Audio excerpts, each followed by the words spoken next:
a acompañarlos en esta conversación en donde vamos a hablar de terapia ocupacional y de una especialidad de la terapia ocupacional que es la integración sensorial.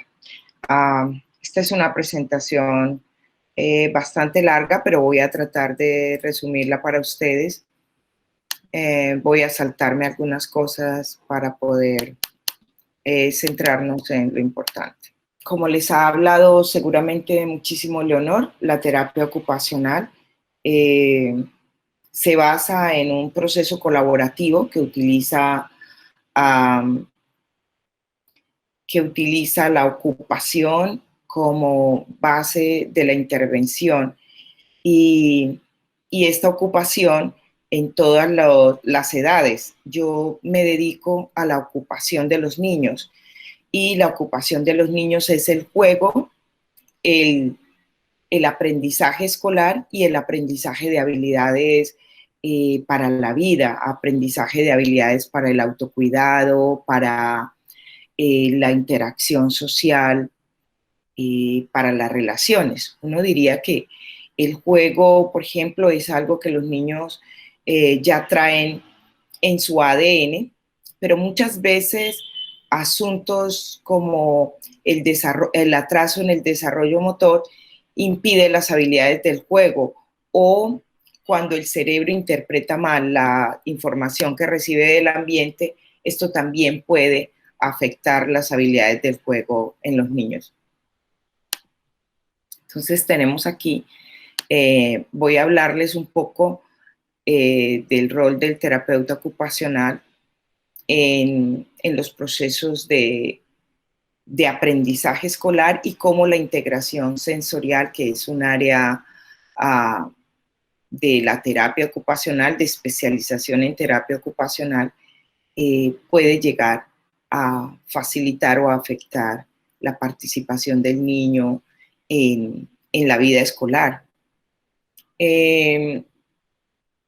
Cuando trabajamos con escolares, nosotros basamos la intervención en 3 aspectos: trabajar con el niño en el consultorio, hacer una intervención directa, dirigida a las áreas donde hemos visto dificultades en el niño, basados en evaluaciones estandarizadas.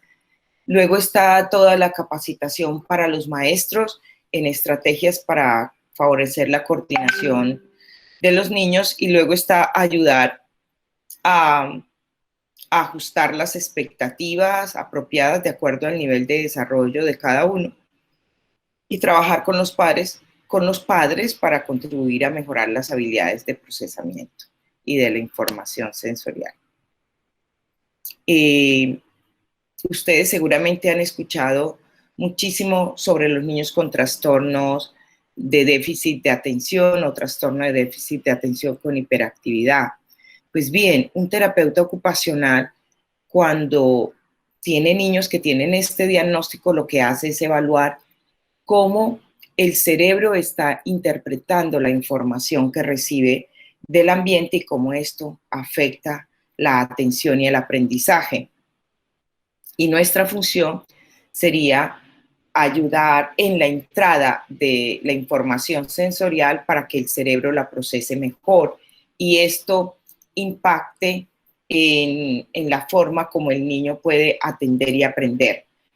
Hay niños que son extremadamente inteligentes, pero están también atrapados en un cuerpo que no responde, entonces falla la parte ejecutiva. Esa es otra área en la cual trabajamos con los escolares, ayudándoles a que, por un lado, su atención, la zona reticular activante, que es el centro donde se inician los procesos de atención, se mantenga constantemente modulada por los núcleos vestibulares que allí residen. Entonces damos información vestibular al niño que va a ayudar a facilitar esa regulación en la zona reticular activante. Eso es lo que te permite prestar atención a una información sensorial entrante y dejar de atender otra información sensorial que no es tan relevante para el momento. Sobre todo cuando uno está en escucha pasiva, como en este caso en el que yo estoy hablando, ustedes están escuchando, es muy importante que nuestra zona reticular activante realmente esté jugando a favor de nosotros, porque si no, estaríamos pendientes a muchísima estimulación que siempre nos está rodeando y no podríamos filtrarla. Eso mismo pasa con los niños que son más pequeños, que su cerebro naturalmente todavía es inmaduro. Entonces, lo que hacemos en terapia de integración sensorial es brindarle a este niño estímulos apropiados en calidad, en intensidad, en frecuencia, para que la zona reticular activante se mantenga en el nivel óptimo de activación. Tenemos dos tipos de extremos en estos niveles de activación y es lo que sucede con niños con trastornos por déficit de atención y por hiperactividad.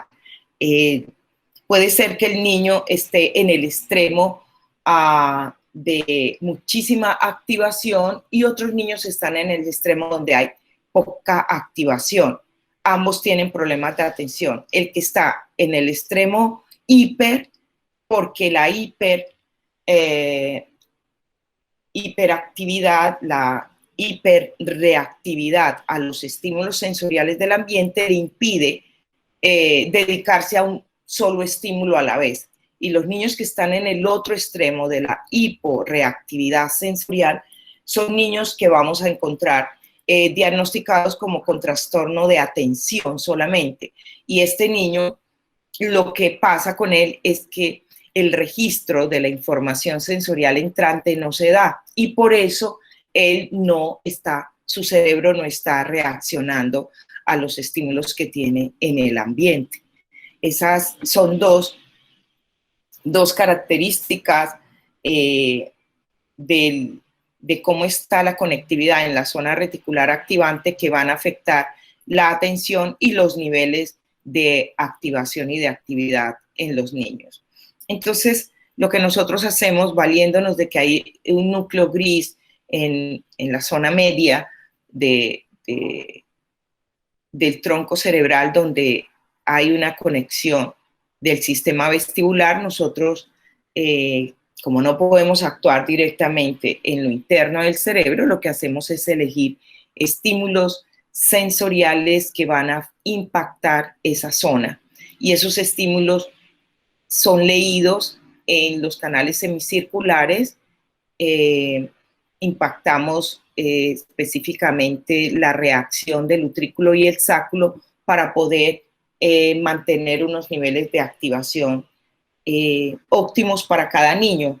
Cada uno de nosotros tiene unos niveles de activación propios porque cada uno tiene un umbral de sensación propio para cada estímulo. Entonces no hacemos terapia masiva o en grupo, sino que leemos de acuerdo a los resultados que nos da la evaluación de integración sensorial, que es una evaluación que creó la doctora Giners con todo al crear el modelo de integración sensorial. Y de acuerdo a cómo está la activación en esa zona, nosotros vamos a elegir los estímulos en cada sesión de terapia que hacemos con el niño.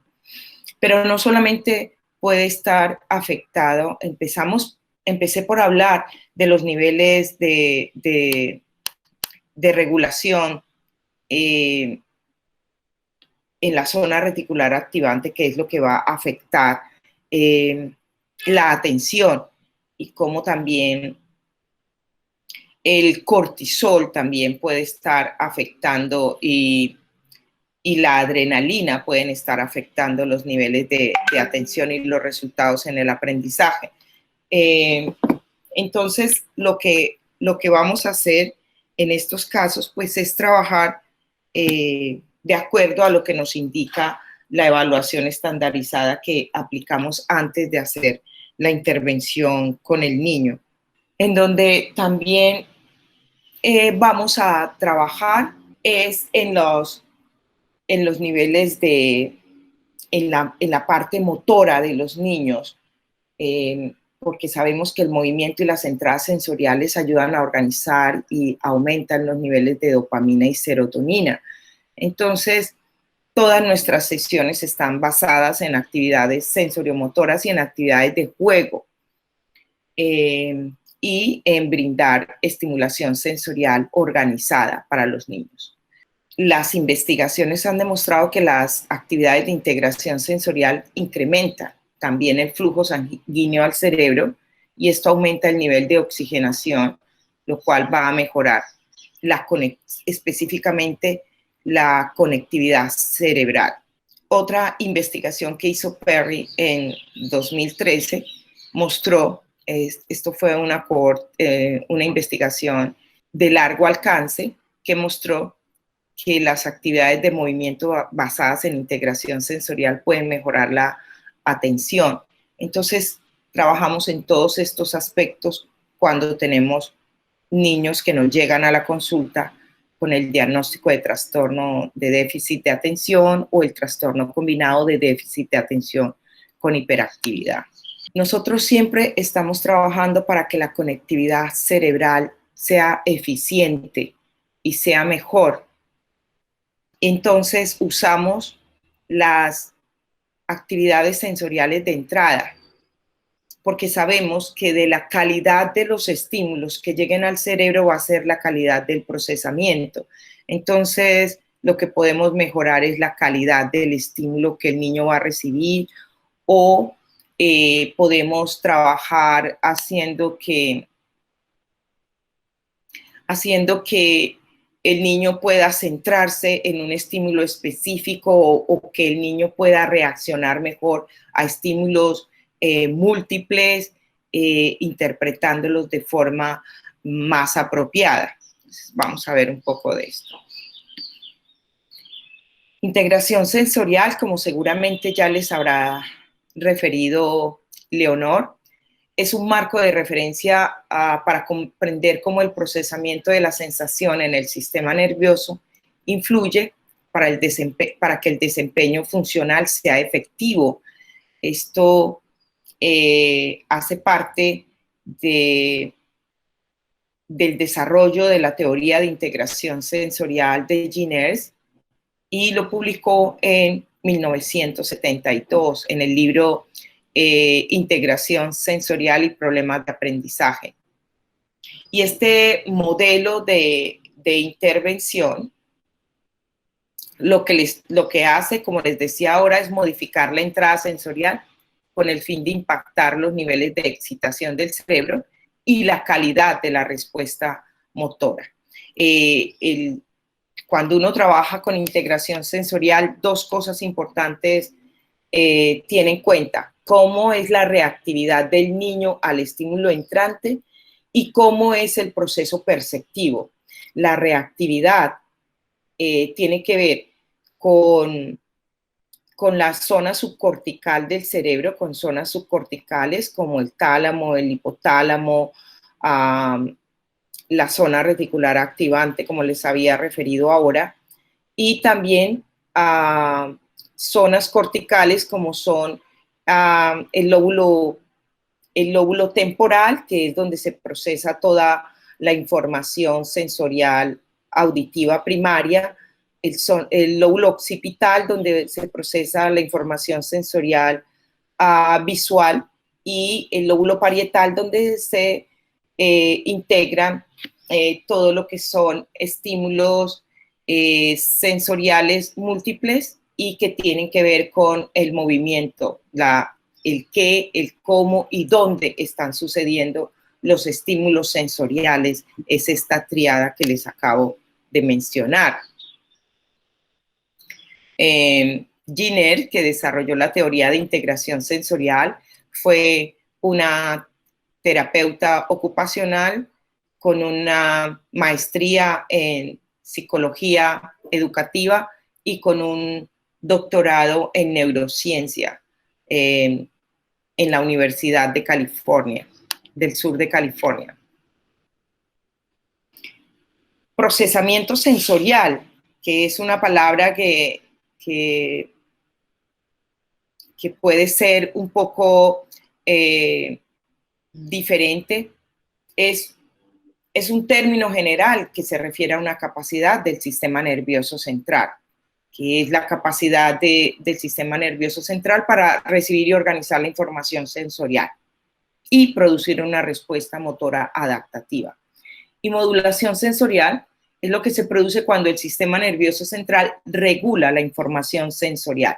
Básicamente, estos dos términos. Ahora, integración sensorial y aprendizaje es cuando a través de estímulos sensoriales elegidos, que además se brindan en equipos terapéuticos que fueron diseñados por G-NERS y que han seguido evolucionando a lo largo de estos años con toda la investigación y toda la evidencia sobre el impacto que puede tener sobre 3 sentidos básicos que son el sistema táctil, el sistema propioceptivo y el sistema vestibular, pero en integración sensorial también trabajamos con información visual y auditiva, solo que el grueso del trabajo de integración sensorial va dirigido a impactar estos 3 sistemas sensoriales básicos porque ellos impactan todos los otros sistemas sensoriales especializados.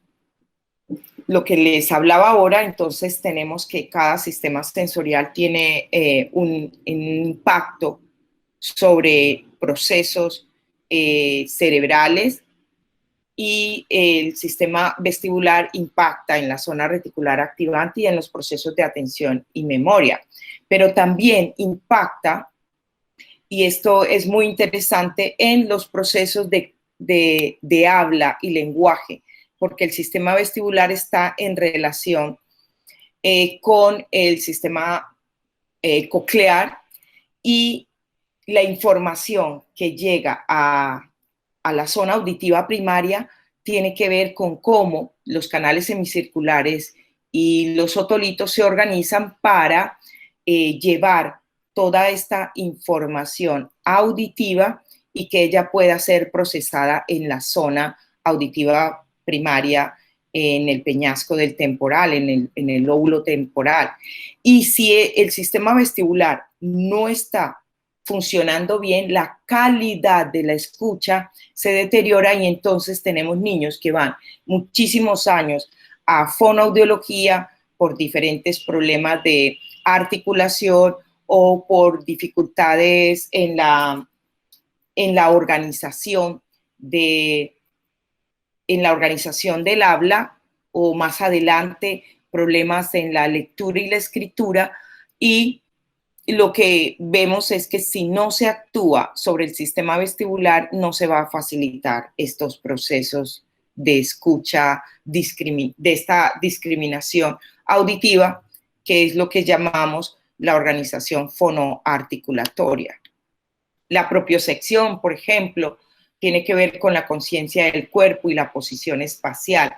Entonces, si la entrada propioceptiva no se percibe bien, hay dificultades en el ajuste postural, hay dificultades para controlar la precisión del movimiento y sobre todo para tener una imagen mental del cuerpo y del espacio que te permita realizar movimientos automáticos.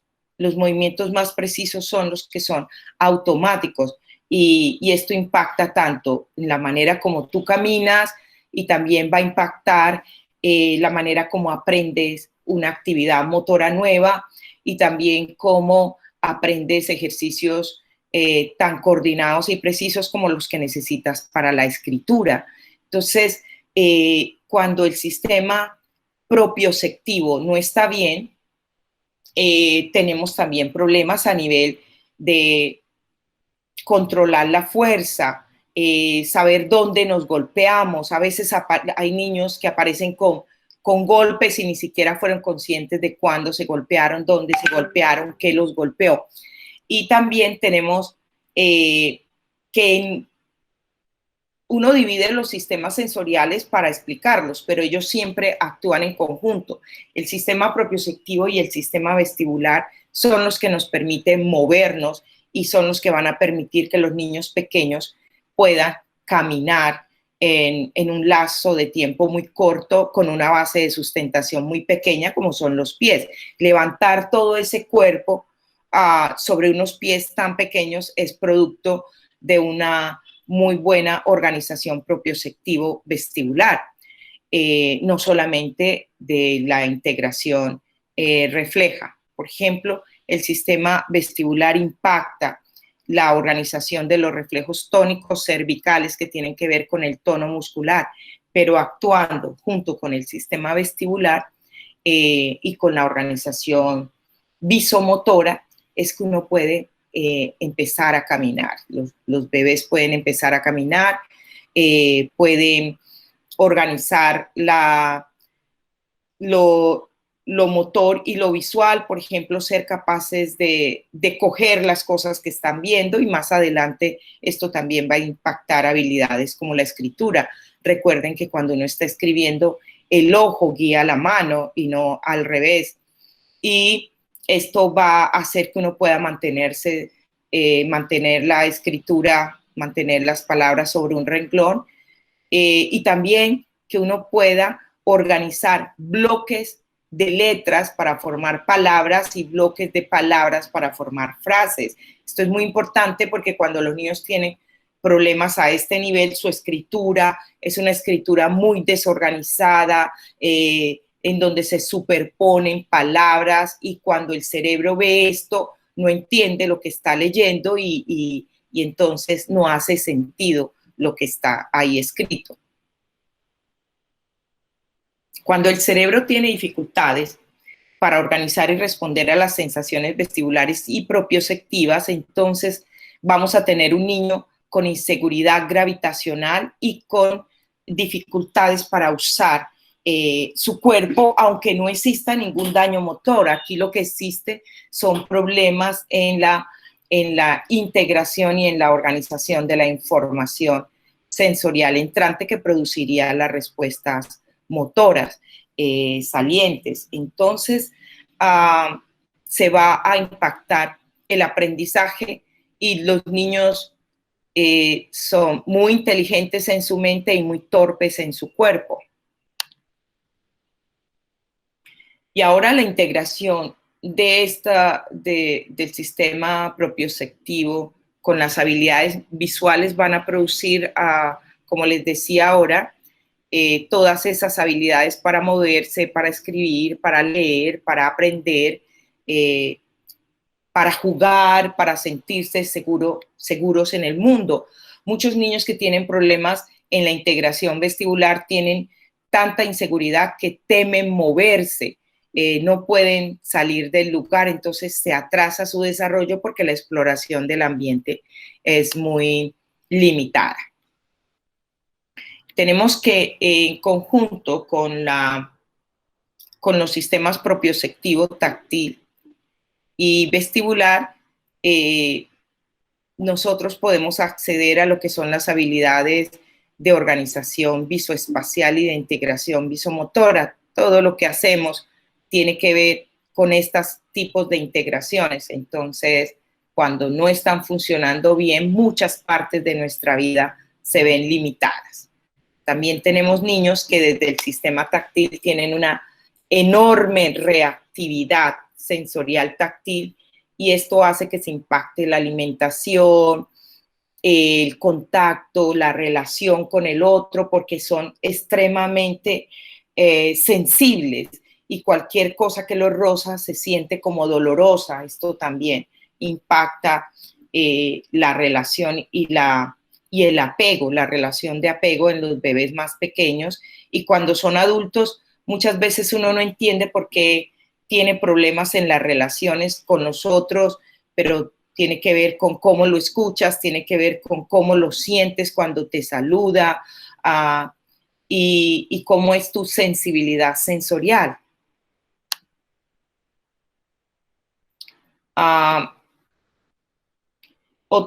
Muchas veces hacemos diagnósticos de los niños, otros profesionales hacen diagnósticos cuando los niños tienen problemas en la escritura basados solamente en las habilidades corticales, y puede ser que el niño tenga muy bien sus habilidades corticales. Recuerden que cuando se hace una evaluación para dislexia, en realidad no estamos viendo la conectividad del cerebro, no estamos viendo cómo el cerebro está conectado. Todos los que hacemos evaluación lo hacemos basados en una clínica, pero tenemos que evaluar todos los elementos, no solamente la punta del iceberg, que es el síntoma. Cuando los niños no escriben bien, tenemos que evaluar cómo están los movimientos oculomotores, cómo está la integración ocular motora, cómo está la integración motora bilateral, cómo están los seguimientos y los movimientos sacádicos de los ojos, porque existe un vínculo entre la fluidez de la lectura y las habilidades motoras oculares. Si yo solamente me baso en que el niño no lee bien, pero no miro esta parte orgánica, que es lo que hace un terapeuta de integración sensorial cuando los niños tienen problemas, entonces estoy quitando de la ecuación la puerta de entrada. Si el niño no está organizando bien toda esta parte ocular motora, entonces se va a afectar el proceso de lectura. Va a ser una lectura no lineal, sino que va a ser una lectura en zigzag. Y entonces coge fragmentos de un renglón, coge fragmentos de otro, pierde el lugar donde estaba leyendo y al final el cerebro no entiende qué fue lo que leyó. Y eso es lo que evalúan quienes hacen estas evaluaciones, el entendimiento de lo que se leyó. Y esa es una gran dificultad, porque entonces encasillamos a niños que son muy inteligentes, pero que tienen problemas básicamente oculomotores, nada más, y los encasillamos a un proceso de intervención que no atiende lo que hay que atender y que los está colocando en una situación donde sus habilidades cognitivas son desperdiciadas. Jenners describió lo que era el trastorno del procesamiento sensorial. Y este es un trastorno que, de acuerdo con Winnie Dunn, afecta un gran porcentaje de la población en Estados Unidos. Se cree que el 5% de los preescolares presentan trastornos del procesamiento sensorial.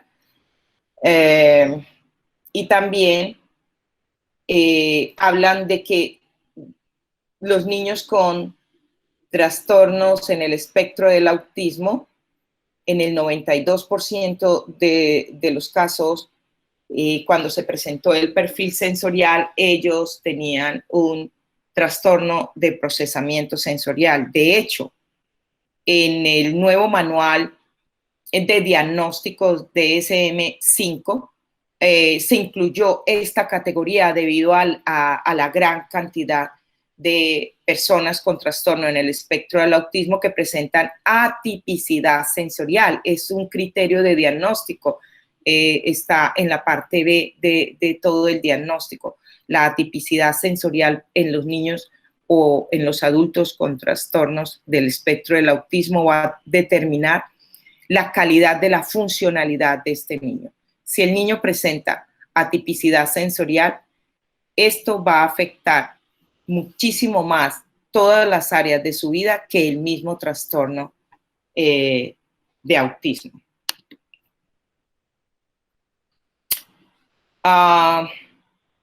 Yo creo que podemos dejar hasta aquí porque me interesa muchísimo escucharlos a ustedes, pero bueno, existen, solo decirles que existen dos tipos de trastornos de procesamiento sensorial. Uno es lo que llamamos la hipersensibilidad, que afecta la modulación y está muy relacionado con la zona reticular activante, los procesos subcorticales. Y otros son los trastornos perceptivos, que tienen que ver cómo actúa esa tríada de cómo está la conectividad parietal, occipital y temporal, y cómo esto, o sea, toda la parte cortical posterior del cerebro, cómo esto afecta las habilidades de procesamiento y las habilidades ejecutivas de la persona, específicamente en este caso de los niños. Es muy importante hacer notar que los niños con trastorno del procesamiento sensorial no tienen problemas en las áreas, en el área frontal del cerebro. Entonces son niños que, aunque algunas veces uno de los síntomas es un nivel de actividad muy alto, ellos no tienen problemas en el comportamiento en sí mismo, no tienen problema para atender órdenes, solo que tienen problemas para ejecutarlas, pero no para entenderlas o para respetar la autoridad, todas estas dificultades, porque el problema del trastorno de procesamiento sensorial no está en el área anterior del cerebro, sino en el área posterior, que tiene que ver con esta tríada de la ejecución y de la organización. Bueno, voy a dejar de compartir mi pantalla para que tengamos un momento para preguntas. Y también, antes, recordarles que el trastorno de integración sensorial tiene una base biológica que fue descubierta por investigadores de la Universidad de San Francisco en California. Y esto mostró cuáles eran las áreas de desorganización que estaban afectadas cuando hay un trastorno de procesamiento sensorial.